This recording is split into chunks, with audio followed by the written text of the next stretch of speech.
అక్కడ ఎంతమందిని కొట్టుంటారు వీళ్ళు టీడీపీ వాళ్ళు? వాళ్ళందరూ కసికసిగా ఉన్నారు. వైఎస్ఆర్ కాంగ్రెస్ పార్టీలో వచ్చిన తర్వాత వాళ్ళంతమంది మీద కేసులు పెట్టారు. అక్కడికి జగ్గైపేట దగ్గర జరుగుతుంది అదే. కాబట్టి ఇట్లాంటి రోజు ఏదైనా అదే. ఇప్పుడు వాళ్ళ వెనకాల తిరిగే వాళ్ళని కాపాడుకోవాలి అంటే వైసీపీలో ఉంటే కుదరదు. కాబట్టి ఇటుకు పోతున్నారు అనుకుంటున్నాను నేనైతే. నిజంగా జనసేనలో బాలినేనికి ఆ ప్రయారిటీ దక్కుద్దా ఆయన అనుకున్నట్టు, ఆయన ఎక్స్పెక్టేషన్స్?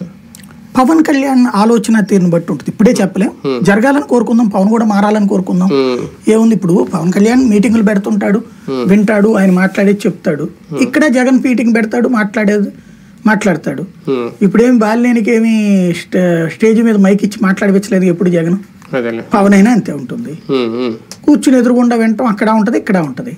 కాకపోతే జిల్లా నాయకత్వాలు అప్పచెప్పడం జగన్ ఇచ్చినంత ఇది పవన్ ఇస్తాడా? ఇవ్వచ్చు. ఎందుకంటే ప్రకాశం జిల్లాలో పార్టీకి లేదు కదా సిచ్యువేషన్. సామినేనికి ఆ ఛాన్స్ రాకపోవచ్చు.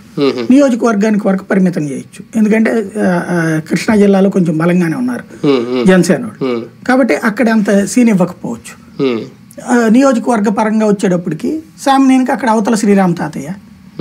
ఇప్పుడు తను సర్దుకోవాలి. ఎందుకంటే ఒకప్పుడు శ్రీరామ్ తాతయ్య ఈయన దగ్గర ఉన్నాడే. తర్వాత ఆ తాతయ్యని తొక్కిబట్టి చూస్తే సామినేని ఉదయభాను తను ఏకంగా ఎమ్మెల్యే అయ్యి ఉదయభానికి చుక్కలు చూపించాడు. ఇప్పుడు మనం వినే ఈ గొడవలని నేను ఆ రోజుల్లోనే కవర్ చేశాను. ఉదయభాను వర్సెస్ శ్రీరామ్ తాతయ్య, వాళ్ళ బ్రదర్ని ఈయన కొట్టించడం, ఇట్లాంటివి అని. ఇప్పుడు ఈ రెండు చోట్ల కూడా ఏంటంటే వీళ్ళు వెళ్తున్నది జనసేనలోకి. తెలుగుదేశం పార్టీ జనసేన కూటములు సర్దుకోవాలి. అక్కడ లోకల్ టీడీపీ లీటర్లతో సర్దుకోవాలి. ఇప్పుడు దామచర్ల జనార్దన్ వాళ్ళని కూర్చోవాలి, అక్కడ శ్రీరామ్ తాతయ్య, జగ్గయ్య, ఉదయభాను కూర్చోవాలి, ఇక్కడ కిలార్ రోసయ్య, ధూళిపాల నరేంద్ర కూర్చోవాలి. అవుతయ్యా మనోటర్కి ఎవరైతే శత్రువులు వాళ్ళతోనే ఇప్పుడు కూర్చొని తగ్గి వెళ్ళి కూర్చోవాలి.